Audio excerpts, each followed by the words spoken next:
Hello అండి. ఎన్నో health benefits కలిగిన జొన్న రవ్వ ఉప్మా. చాలామంది మేము ఎక్కువగా తినేస్తున్నాము, లావైపోతున్నాము, బరువు తగ్గలేకపోతున్నాం అనుకుంటారు కదండీ! అలాంటప్పుడు ఈ జొన్న రవ్వ ఉప్మాని చేసుకొని తినండి. ఎంత కొంచెం తిన్నా కడుపు ఎక్కువగా నిండిపోయినట్టు అనిపిస్తుంది. దానివల్ల మనం ఇంకా దేనిని తినాలి అని అనిపించదండి. అందువల్ల మనం వెయిట్ లాస్ అయితే ఈజీగా అవ్వచ్చు. ఇది పిల్లలకు కూడా పెట్టొచ్చండి. చాలా ఇష్టంగా తింటారు. ఎక్కువ వెజిటేబుల్స్ వేసి చేసి పెట్టకుండా సింపుల్‌గా ఈ విధంగా డైలీ ఉప్మా ఎలా చేసుకుంటామో అలా చేసి పెట్టండి. చాలా టేస్ట్ బావుంటుంది.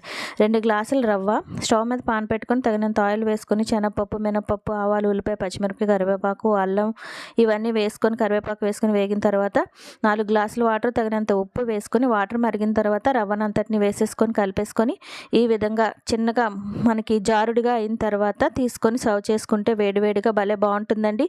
దీన్ని రవ్వ రవ్వలా పొడి పొడిలా తినే కన్నా ఇలాగ జారుడుగా తింటే చాలా బావుంటుంది. నచ్చితే ట్రై చేయండి.